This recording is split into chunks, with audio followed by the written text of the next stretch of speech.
Egun ondan hori, jarraituko dugu hitzaldiekin. Oraingoan Arturo Elosegi Irurtia aurkeztu behar dut. Bera Euskal Herriko Unibertsitateko Zientzia eta Teknologia Fakultateko irakasle katedraduna da. Landaren biologia eta ekologia sailean, hain zuzen ere. Ibai ekologian aditua eta giza jarduerek ibaien biodibertsitatean eta funtzionamenduan duen eragina aztertzen du. Ehundaka artikuluen autorea, liburuak, baita ere liburu atalak. Eta, bere ikerketa azkain bera ere biologiaren arloan hiztegigintzan eta euskararen normalizazioan aritzen da. Baita ere zientzia divulgatzailea, komunikabide ezberdinetan eta formato ezberdinetan. Eta, esan beharra dago ere, Ikergazte Kongresuaren ibelbidean beti ondoan egon den pertsona izan dela. Izan ere, Ikergazteren baitan dagoen ikerketa proiektuen deialdiaren bultzatzaile izan zen. Eta, gaurko honetan, bere hitzaldia pentsaezina ohiko bilakatuz ekosistemen leheneratzea izango da. Beraz, Arturo, eskerrik asko eta zurea da hitza. Eskerrik asko Izortze, eskerrik asko antolatzaileei. Ikergaztera etortzea beti plazer bada, eta aukera profesional oso handi bat, ez bakarrik zuentzat, guretzat ere bai, baina gainera kasu honetan ohore bada. Arlo askotako jendea zaudete hemen, ekonomialariak, zuzenbidekoak, hizkuntzalariak, kimikariak, baina ziur naiz denak bat etorriko zaretela puntu batean, krisian gaude. Joan den mendean, orain mitiko esaten diozuten talde horietako batek zioen krisi, ze krisi. Eta 60 urte, 50 urte pasatu ditugu krisi horrei izenak jarriz. Petrolioarena, krisi ekosoziala, baloreen krisia, ez dakit zer krisia, bakoitzak berea jartzen dio. Nire ustez, ez dira krisi desberdinak, krisi bat eta bakarra dago. Baldin baduzute, txanponaren bi alde dauzkana, batetik daukagu ingurumen krisi erraldoi bat, eta krisi hori da sistema deitzen diogun falazia edo deitzen diogun estafa piramidal horren krisia. Hontaz, aspaldi xamar jabetu ziren batzuk, hemengo gehienak ez zineten jaioak, baina haituko zen duten 1982 nola nazio batuen erakundeak gailur bat izan zuen Rion, eta bertan lehenengoz hasi zen hitz egiten klima aldaketaz, biodibertsitatearen galeraz, orduan sortu zen agenda 21 eta horrelako hainbat kontu. 25 urte beranduago, eta hemen guztiak jada jaiota zineten, 2017an William Rippel izeneko zientzilari batek, estatu batu errabera, idatzi zuen hemen daukazuten artikulu hau. Artikulu hau mundu osoko milaka zientzilarik sinatu genuen, eta bertan esaten zuen, 25 urte da eramatzagu Riozkeroztik, orduan, esan genuen gauzetatik zerbete dugu eta zerrez. Eta gauza bakar batean, gindozen norabide egokian. Gauza bakar hori zen, ozono zulua sortzen duten CFC-en isurketa. Hori bai, konpontzen ari zen, baina gainontzeko gauza guztiak, ur erabilgarria, arrantzalekuak, biodibertsitatea, klima aldaketa nola ez denetan gaizki egin doazen. Eta orduan, esate dute hau, bigarren eta azkeneko abisua da. Hitz ederrak bai, baina ekintza hutsalak, denbora aritzen ari zaigu eta ausardia behar dugu. Ausardia, besteak beste erakusten du, iaz, Europar Batasunak onartu zuen lege hau, ekosistemak leheneratzeko legea, bertan legearen bertsio jatorrizkoa askoz ere ausartagoa zen, deskafeinatu egin zen beti bezala, baina, alare gauza asko badaude. Kontua da, horrelako legeak aipatzen diren aldiero, badaukagula baita ere, desinformazioa, gezurra, nahi duzuten bezala deitu. Etengabe, badago agenda ezkutu edo ezain ezkutu bat, badago gizartearen sektore bat, ari dena hori guztia gainbera jarri nadian. Oluk Trump aipatzen zuen, orain da gutxi gure lankide bat estatu batuetan izan da, Berkeleyn izan da, ikastaro bat ematen, izututa etorri da. Guk biodibertsitatea aztertzen dugu adibidez. Unibertsitateak esan die, hobe ez aipatu biodibertsitate, ze dibertsitate hitza gaizki ikusita dago, agian ez dizute proiektua emanen. Guk animali komunitateak azertzen ditugu, baina komunitate hitzare hobe ez baduzu erabiltzen. Eta klima aldaketa ez aipatu noski. Orduan, bueno, ezkerreko politika ekologista hori omen da galbidera garamatzana. Eta askotan nahituko zenuten bai, baina lehenagotik klima adibidez ere aldatu izan da, egia da. Hemen daukazute azkeneko 800.000 urtetan nola aldatu den CO2 kontzentrazioa. Eta klima horren ari hori aldatu da, horrekin batera. Oain, eta azkeneko 200 urtetan? Perspektiba behar da, bi aldetara. Bai, lehenagotik gauzak aldatzen ziren, baina gaur egun aldatzen ari den abiaduran eta intentsitatean horrelakorik ez dago. Beste gezur bat, da beti ingurumena eta gizartea kontra jartzea. Zuek ekologistok ari zarete, otsoa babesten eta hartzainen kontra. Bueno, beste momentu baten hitz egin dezakeguntaz. Baina hartzainak desagertzen ari dira azkeneko mende erdian, eta ez otsoengatik. Bai. Eta honen adibide, nik uste honenetako Euskal Herrian dugula.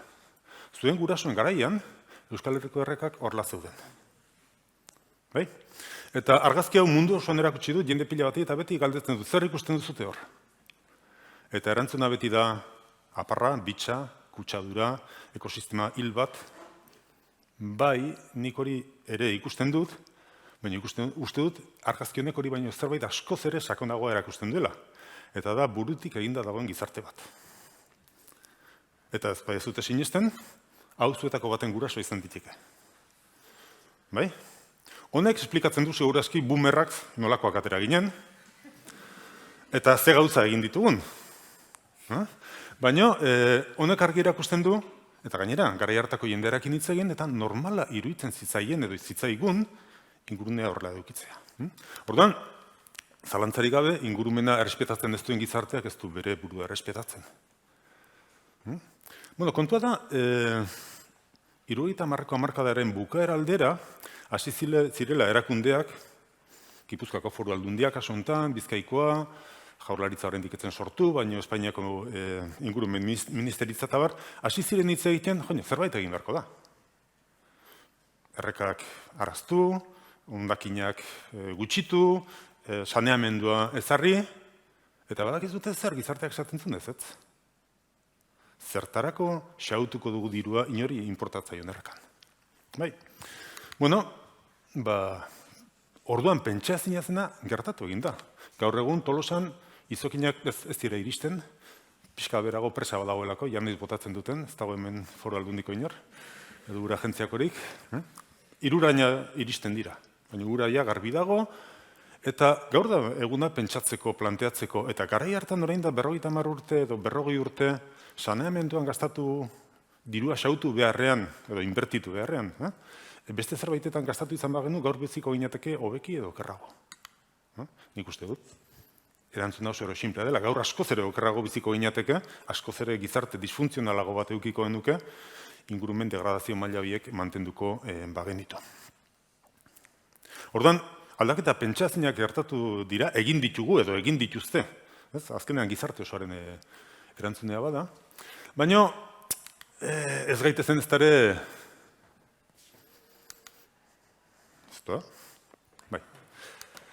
Ez ezagun ez dara ezkileak fuertegio. Egia da, pentsaezina zena gaur egun igaraba esateaterako Euskal Herri osoan topatzen da. Toki guztietan. Jazta, errekuperatu ditugu ibaiak, ez? Eskuinean daukazuten ursatorra, eta hori da gure ibaietako harribitxia, daukagun espezie bereziena, gain beran dago.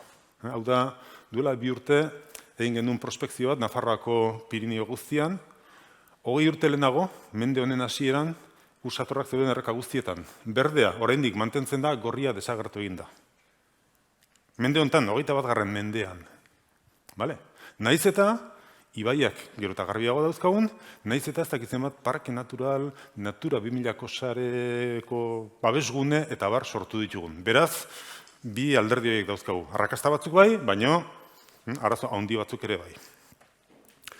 Honekin lotuta, gizartea natura, askotan naturari begiak isten dizkiogu.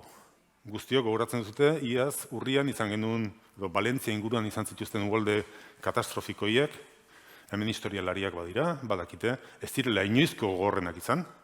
Euskal Herrian, Zangotzan, 1700 piko garren urtean, 500 lagun hil zituen uholde batek, herria desagertu zen.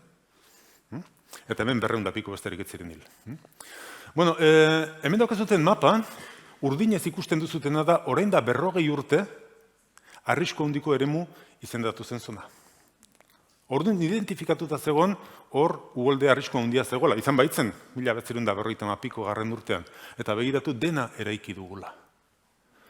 Orduan klima aldatzen ari da, bai, presak bota ditugu, bai, baina berezik egin duguna da, eraiki behar ez genduen tokitan, eraiki. Horbean agertzen dena, Felix Frances da, UPV-koa, Valentziako Politeknikako ingenieria da, laguna dut, eta duela 20 urte, beraiek egin zuten plan bat, olako uholde bat zetorrenean kalteak murrizteko. Eta planaren parte handi bat, ziren kanalizazioak eta bar, eta beste parte handi bat ziren justu kontrakoa, utzi ibaiari tokia ateratzeko. Horrek garamatza beste kontu batera, eta da, askotan ez dugula ongi ulertzen zer den naturala, zer ezten, zer dagoen ongi eta zer dagoen gaizki. Bi argazki dituzute, biak Gipuzkoako bi erreka dira, elkarren oso hurbil daude, kilometro batera, bietan ura berdin garbia da. Zein gustatzen zaizue gehiago? Ezkerrekoa gustatzen zaizuenei, altsaskoa mesedez.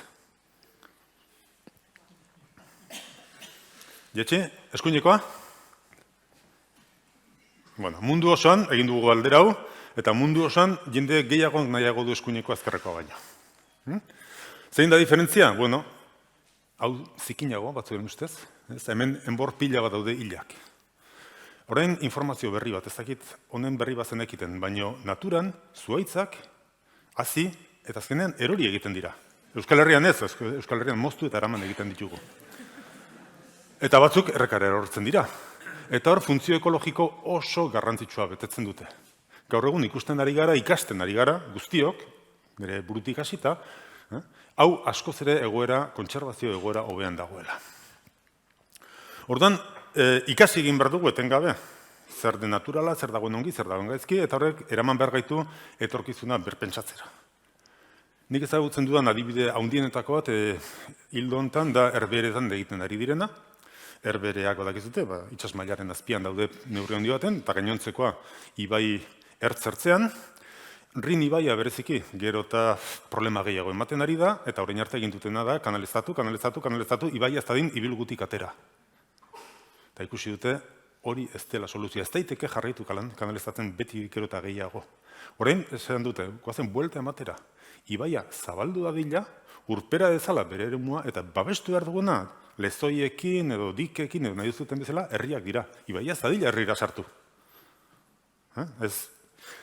Saiatu ez ateratzen bere ibilgutik. Eta hontan, milioika eta milioika euroko proiektuak ari dira egiten, gu parte hartzen ari gara oitako batzutan. Bueno, 3 adibide erakutsen edizkitzuet.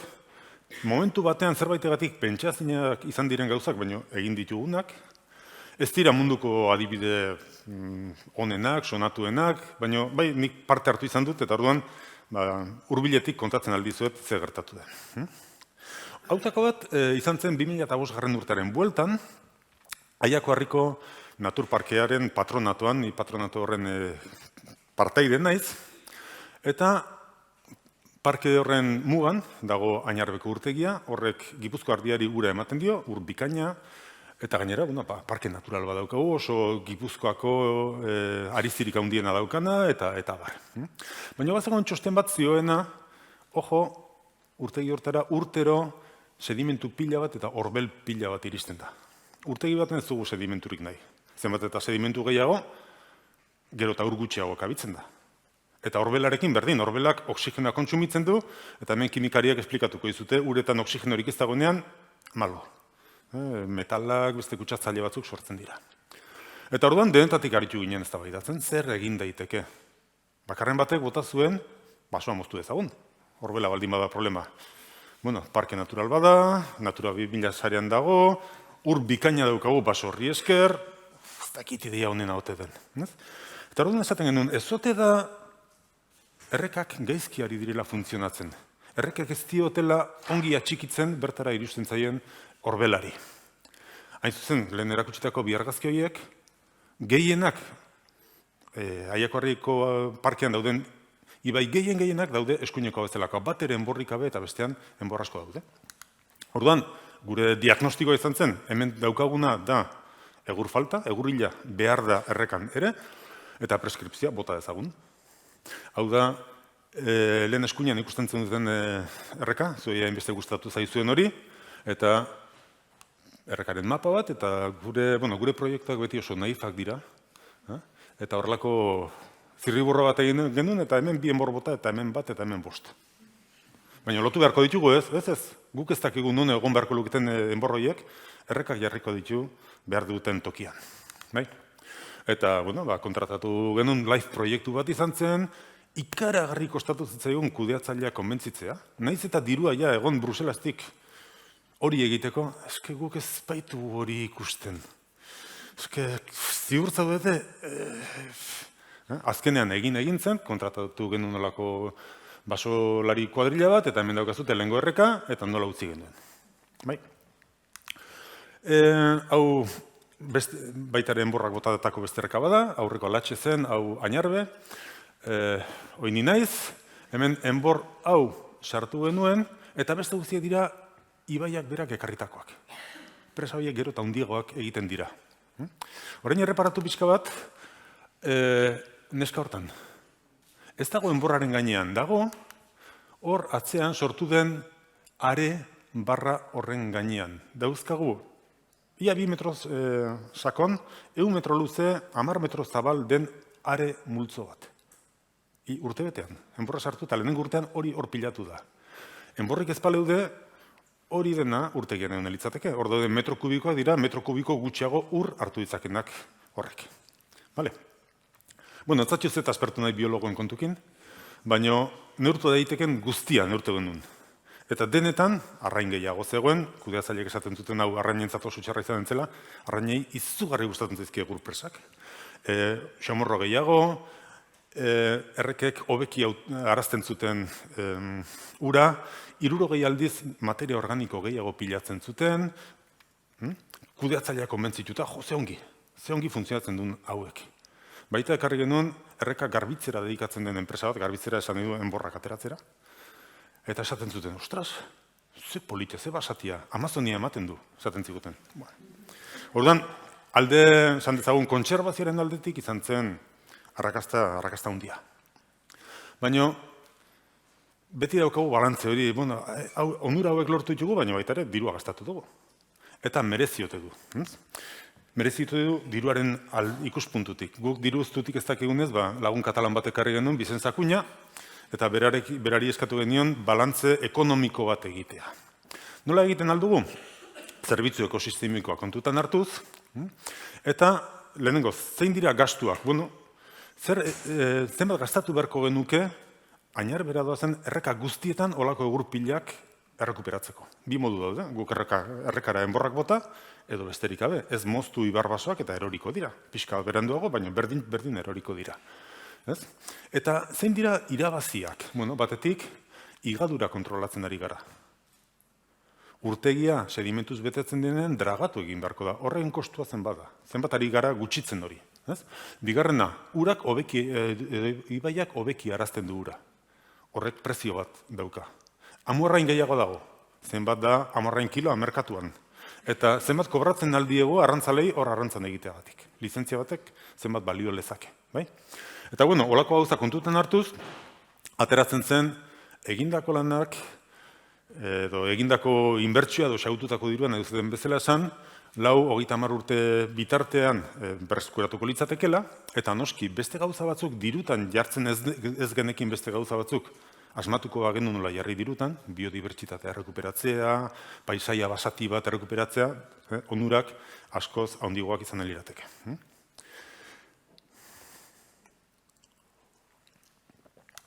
Orduan, kasu honetan, pentsatzina zena, ikaragarri kostatu zaiguna, konbentzitzea kudeatzaileak, ohikoa bilakatu da, edo bilakatuko da, edo bilakatzen ari da, ez dakit oso ongi nola esan. Gero eta gehiago, egurra utzi egiten da, gero eta gehiago aituko zute zuen herriko alkateak kejatzen urak ez dituelako erreka garbitzen, bai? Hemen daukazute Tolosa orain iaz Tolosako alkatearekin hizketan, hemen izugarrizko egur pila dago ikusten ezena egurroien gainean sastraka pila bat azidelako, eta esaten zian, kezkatuta geunden egur pila horrekin, ez da zera gertatzen. Etorri zen dualdea, eraman zituen, beste pila berri bat sortu du, inongo beharrik ez deus egiteko.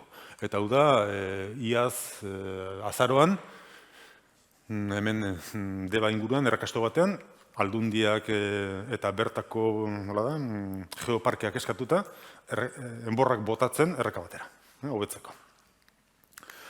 Bueno, bigarren adibideak erakutsi zidan niri behintzat batzutan urrutira begiratu beharra dela. Hau, Ijarren egin genuen lan bada, ez dakit ezautzen duzuten Reynosa, bueno, hemen dago, Kantabria da, baina ja Mediterranea aldera begira, eta hemen daukagu Reynosa herria, Fontibre hori da Ebro ibaia jaiotzen den tokia, hau da Alto Campo eski estazioa, eta hortik datorren erreka da hemen gau Ijarra. Vale.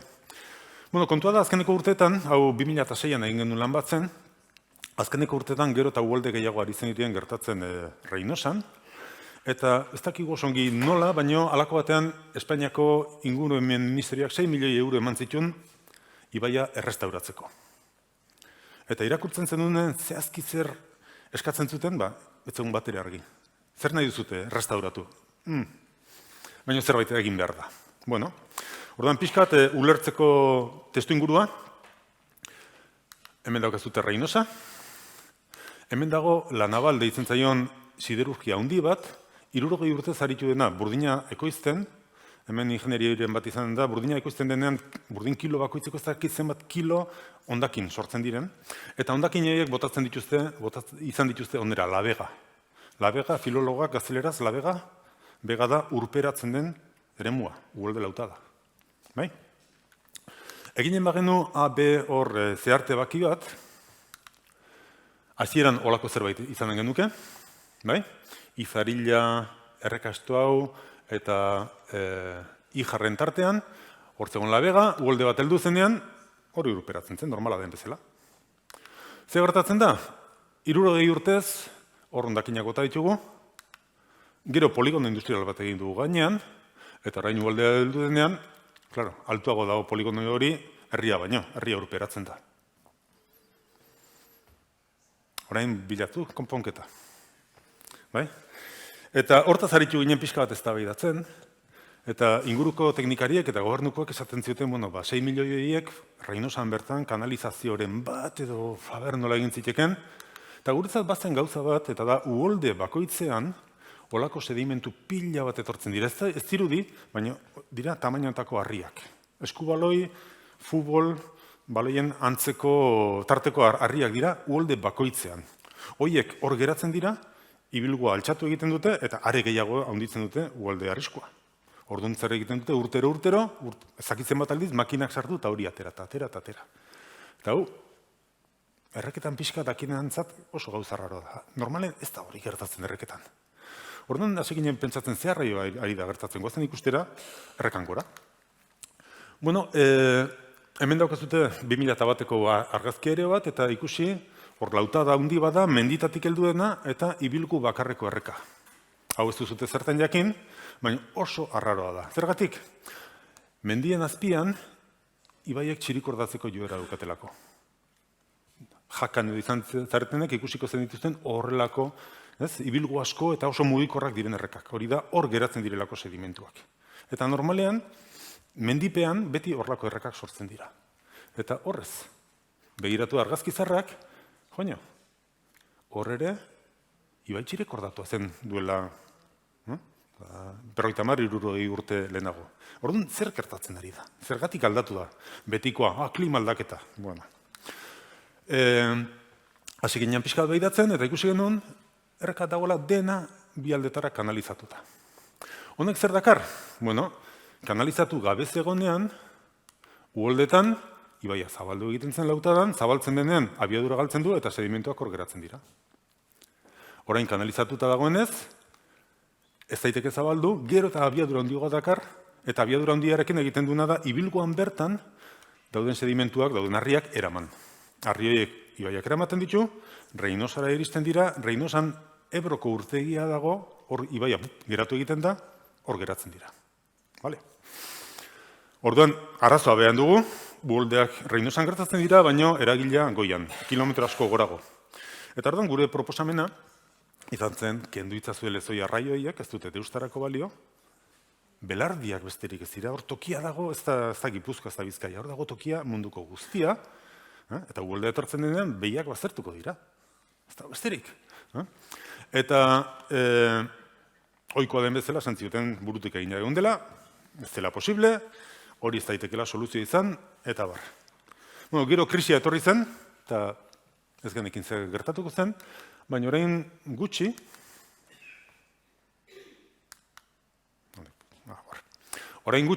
ikusi dugu egin zutela, atzeratu egin dituzte lezoi horiek, ibaia zenbait tokitan berriz ere txirikordatzen ari da, baina niretzat pentsa ezinena da, ez dakit ikusi duzuten hasieran, bideonen hasieran gizonezko bat bazen, hori da Lorenzo Polanco da Confederación Hidrográfica del Ebro, horko presidentea, horrek agintzen du ministro gehienek baino gehiago, eta esplikatzea, ikusten ari zareten bezala, zeuna den, lurra, ematea, ibaiari, espansio, gaitasun hori, sekulan ez genuke pentsatuko hori ikusiko genuenik.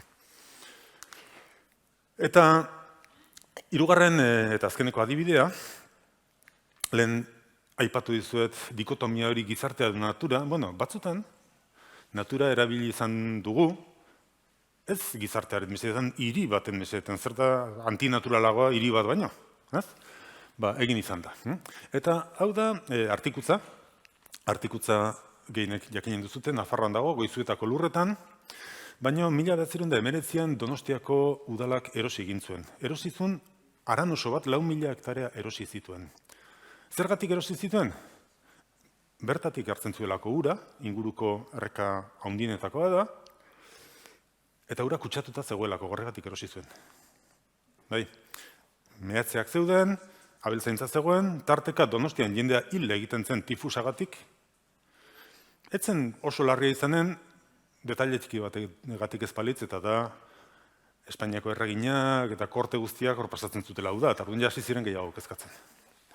Eta ez jakinkin nola depuratzen den ura, nola zer egin hori konpontzeko erabakitzen den, eros dezagun arro osoa, eta itx ditzagun giza jarduera guztiak. Mehatzeak itxi, hartzantza debekatu, ikazkintza debekatu, eta bultza ezagun natura, alik eta ur onena edukitzeko. Eta Donostiako udalak erabaki hori hartu zunean, jendea pentsatu zuen erotuta zeudela, 3 milioi peseta gastatu zituzten horretan. Nola bota diteke dirua ezertarako balio ez duen erreka batean, ez? Geroztik, mende luze bat joan da, kudeak eta ultrakontserbadorea egin dute, ez dago parke nazional bat hau bezin txukun zaindu denik. Hemen hamarkadatan sarrera debekatu da egon da. Gaur egun kotxe sartu diteke, baina baimen askatu behar da lehenagotik, eta bakarrik 25 kotxe egunean. Ez diteke aizarik egin, arrantzarik egin, ez diteke ia deus egin, ez? Eta horri esker dauzkagu ibai oso naturalak, ursatorra pozik bizi da, dibertsitate oso handia, eta Donostia dauka urik egokiena, eta ez hori bakarrik. Horko ura da, lehen aipatu dizudan, Añarbeko urtegira doana. 2013an Donostiako udalatik telefonoz deitu ziaten, jakin dugu Añarben ze gauza raroak egin dituzuten, ikuspuntu berezia daukazute, eta gustatuko litzaiguke gure ibaiei zuen begiekin begiratzea. Jakitea nola dauden. Primeran. Hemen ingurua handi batean dauden ibairik errekarik onenak dira. Ez baina nahi dugu ikertzea, baina onenak direla, ikertu dezazue, mesetez, bale. Pasatu genuen urte bete ikertzen, eta ondoria zen, onenak dira. Ez dago besterik. Kilometrotara dago beste ibaitatik. Gauza bat.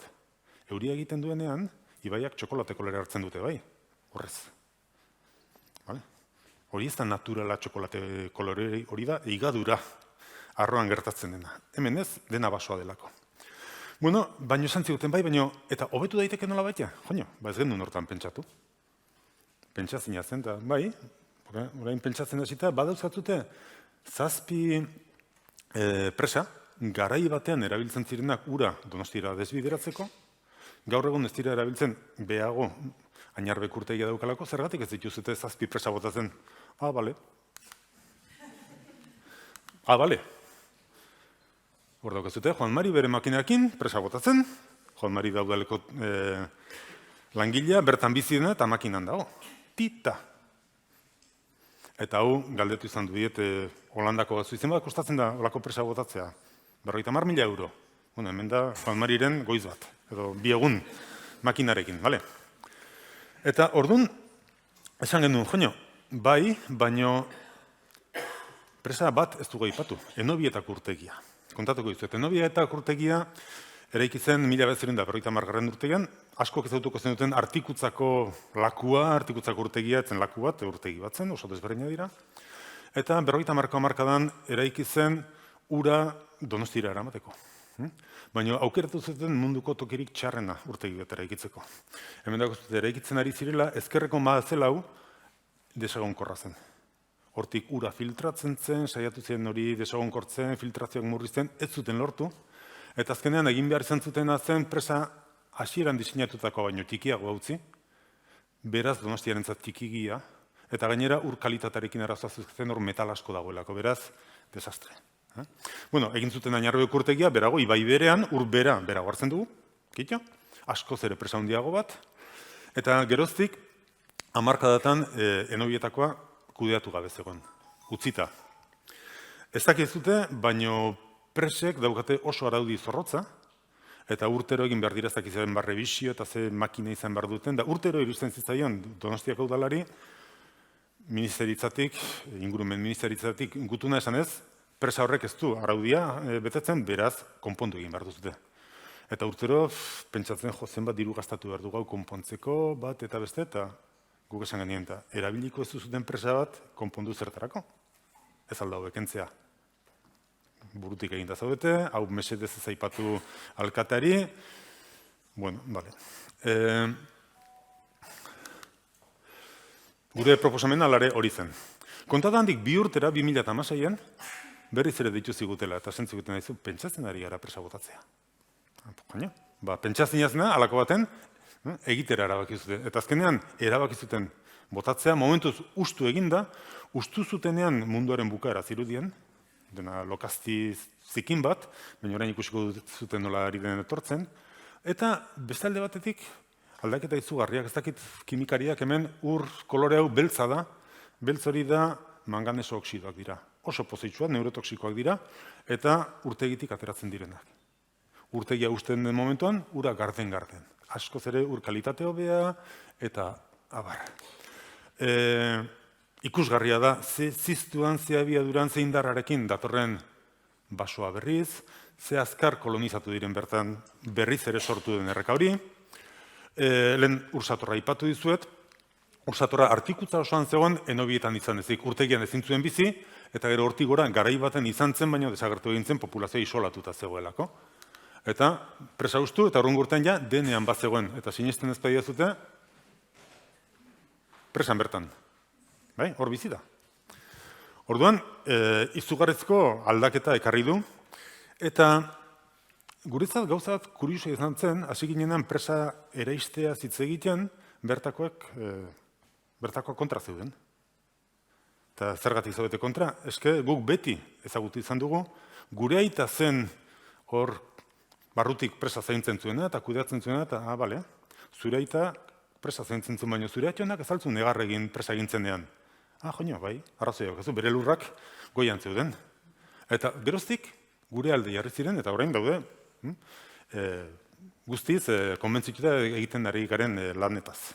Oraindik ez da presa eraitsi, baino duela aste pare bat edo, ministeritzak jada baimena eman du, gure plana da ez guztiz eraistea, hortik porlan hori guztia ateratzea, porlana ez daiteke bertan utzi, ez da harria, da ondakin bat, urte bete eskatuko luke kamioiak atera, eta gainera presa barruan badira Saguzar, kolonia interesgarriak, eta bar. Orduan plana da, hemen ikuste dituzte bi ustubide, ezkerreko ustubidean beheraino jestea, eta orduan izanen dugulako kaino jantzeko bat, edo olako zerbait. Bueno, ez zatxu ez gehiago aspertu nahi biologoen kontuekin. Eta aprobetxatu nahiko nuke pixka bat, daukadan publiko desberdin hau eta egoera hau.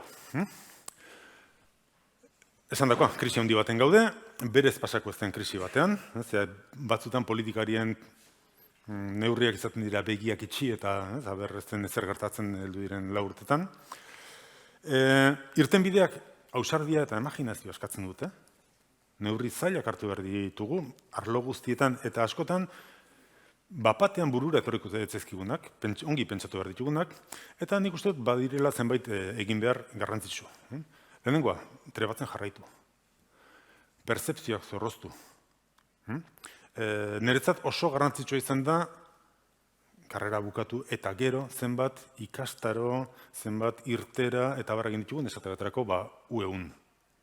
Hor, irakasteak baino gehiago erakusten duen gauza gutxi dago. Irakasteak berak asko irakasten dizut, nahitan nahi ez ikasi behar duzu, baino olakotan, askotan, ongara, aditu desberdinak eta hizketan, eta hortik pila bat ikasi dugu. Disiplina artekotasuna bilatu behar da. Ikergazte, hain zuzen hori da. Zuen ikerketa plazaretzeko lehio hobeak badaude, mundu osoan ezagutarazteko, baina hemen bilatzen duguna da disiplina artekotasuna, eta esan behar dut, pixka bat dezepzionatu egin nauzutela. Ze ikusten ditut biologoekin, historialariekin eta hizkuntzalariekin. Espero dut, lehenengo eguneko kontua bakarrik izatea, baina bultzatu egin behar da. Eta gu gero eta gehiago, disiplina artekotasun hori bultzatu behar dugu gure ikerketan ere. Hemen daukazute irtera bat beko argazkian, orain daukagu proiektu erraldoi bat, Europan egin den errestaurazio proiekturik handiena, 22 milioi euroko proiektu bat, Europa osoko jendea biltzen ari gara, eta ikusgarria da hor, kimikariak, biologoak, soziologoak, ekonomilariak eta legeetan adituak biltzen gara. Orduan hori landu egin behar den kontu bada.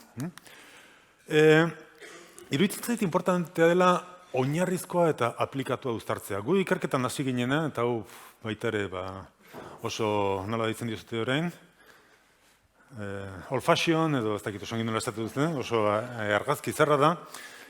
Garai hartan, ibaietan egiten zen ikerketa gehiena zen aplikatua esaten zitzaion hori. Jendea dedikatzen zen, ibaia garbi dozikin dagoen neurtzera, eta beharrezkoa zen. Guk uko egin genien horri, eta pentsatzen genuen gauza oinarrizkoak behar genituela. Zergatik, oinarriak ulertzen dituzunen, orduan hasi zaitezkelako benetan aplikazio interesgarriak egiten. Hau, horrek ikusten dituzten 4 pertsona horiek, egiten ari gara, lehenengo aldiz, penintxulan egintzen esperimentoa eta izan zen erreka batetik egur guztiak kendu. Eta ikusi genuen izugarrizko inpaktua zela, oso txarra zela ibaiarentzat. Beraz, ez egin hau zuen aldetik, baina horrek erakutsi zigun, gero, kontrakoa egin dezakegula eta hasi gaitezkela ibaiak hobetzen. Nik uste garrantzitsua dela ikerketa edapenarekin bultzatzea. Lehen, esan du, nik divulgazio desente egin izan dudala, gaur egun divulgazioa ongi ikusita dago, baina ez dakizute gu hasi ginenean, zenbatek esan diaten, baina zertarako galtzen duzu denbora hitzaldi horiek ematen, eluiarren idazten, liburu horiek egiten,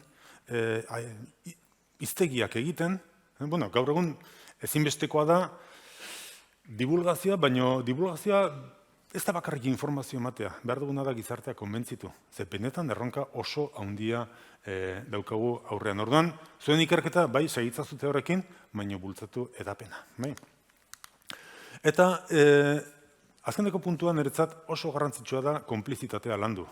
Lehen Oluk honen inguruan hitz egin du, eta esan du behar dela konexio horiek eta bar indartu. Eta konplizitatea lantzeko, ikergazte, esate baterako oso da. Niretzat konplizitatea lantzeko UEU beti izan da toki oso berezia, eta hemen badakit toki askotako eta pentsamolde desberdin askotako jendea zaudetela, baina Euskal Herrian konplizitatea lantzen euskara oso tresna garrantzitsua da. Batzurentzat euskara da bakarrik hizkuntza akademiko bat. Baina errealitatea da beste modu batean konektatzen duzula jendearekin hizkuntza batean edo bestean. Eta Euskal Herrian euskarak laguntzen du. Lehen esan dizuet nazioarteko proiektu askotan gaudela, eta atzerritik norbait onera etortzen den aldiro, harrituta gelditzen da, itzein beharko genuke hemengo ura agentziako kudeatzaileekin, deitzen diogu, baina Bere telefonoa daukazu, bai noski. Eta hemengo alkatea, bai hori, eta hemengo teknikaria, bai hori nire ikasle izan dakoa da, eta gainera probatuzun, beraz, bueno.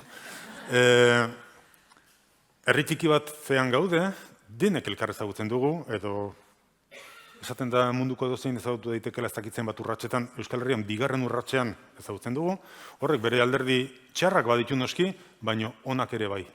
Eta hortan, hori ere landu behar dugun zerbait da, eta hortan hizkuntzak asko diferentzia markatzen du.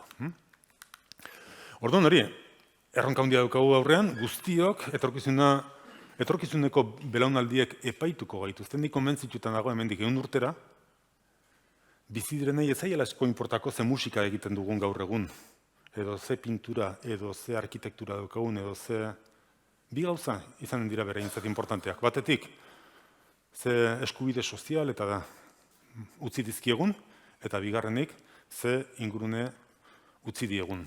Bai? Eta epaitu egingo gaituzte. Esanen dute, lehenagotik bizitzu zirenak etzekiten, baina zuek jakin zinuten, ari zinetela klima aldatzen. Ari zinetela, eta zer egintzen duten. Orduan, egiten dugunaren arabera, esanen dute, bravo, saiatu zineten, eta horri esker ongi xamar gaude, edo ez zenuten deus egin, eta horri esker, edo horren erruz, oso gaizki gaude. Eta beraz hori, ausartzatez pentsazina lortzen. Mila esker.